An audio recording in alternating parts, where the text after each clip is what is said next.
Good morning, one love.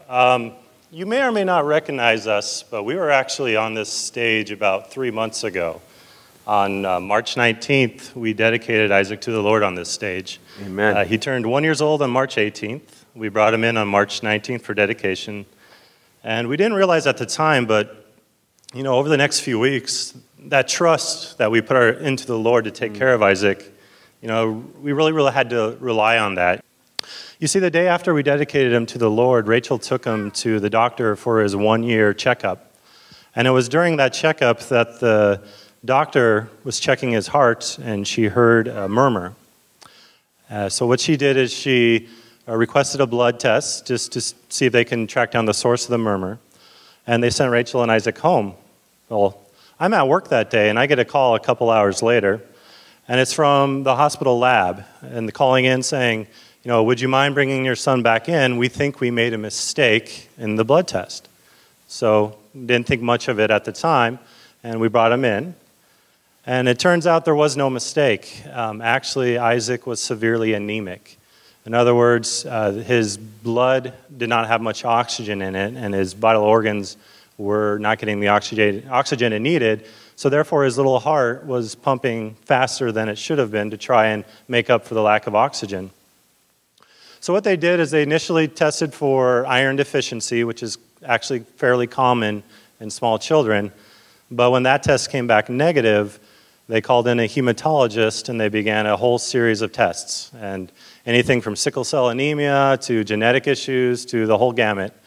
And as any parent would be, we were quite concerned. Actually, I was online each night, going on WebMD, looking up what it is that they're checking for and what it could be, and pretty much freaking myself out at all the possibilities. And my wife here, she was the one who kept reminding me, Derek, we dedicated Isaac to the Lord. The Lord has Isaac's best for him. So after all these tests were ordered, most of which came back negative, the doctors kind of narrowed it down to the fact that his bone marrow wasn't producing red blood cells like it should be. And there's one of two potential reasons for that. One that they called transient erythroblastopenia of childhood, or TEC for short, where basically, from what they told us, is that it's a virus related, but that's kind of a catch-all, where basically the bone marrow turns off for a period of time. And eventually, if given enough time, the bone marrow should eventually turn back on, if that's what it is. The other possibility would have been leukemia, which they were going to do a bone biopsy if he didn't get better soon. So over the couple of weeks, they brought him in to get checked. His blood test run pretty much every other day. This little guy got pricked and prodded quite a bit. And his red blood cell count kept dropping and dropping and dropping. The hematologist at one point finally told us, it's getting dangerously low, and we need you to take him into the hospital for a blood transfusion. And I don't know if, Jason, if you got the pictures up this time, but we took the little guy into the hospital. He was a real champ. He was so used to being poked and prodded that he took the IV, basically for 20 hours, where he had 3 units of blood pumped into him. He took it like a champ, as I said. And basically, after the hospital stay, we took him home, and the blood transfusion did what it was supposed to. It boosted his blood levels, but it was a matter of waiting to see if his bone marrow would turn back on and start producing blood like it should be. And we prayed for a couple weeks. I know there's many of you out here who joined us in prayer.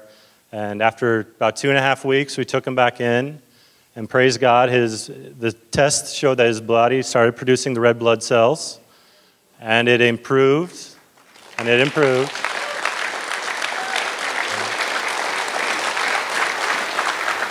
And in fact, just this last week, we took him into the hospital one last time, and he came back normal. So we were excited about that.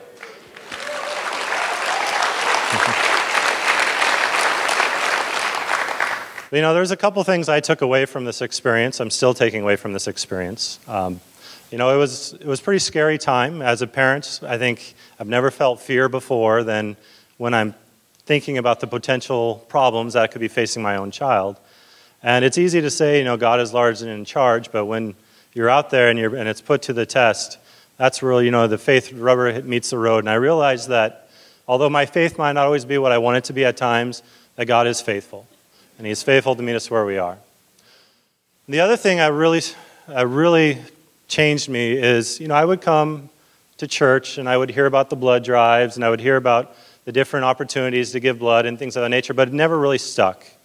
I would leave and I think it's a great cause, but that's about as much as I would think about it. But having gone through this experience and knowing the effects of what it is when you give blood, the lives that can be saved, I guarantee you I will be at that table every time there is a blood drive. So on July 29th, there's one. I will be there, and I would ask that all of you would join us. Thank you.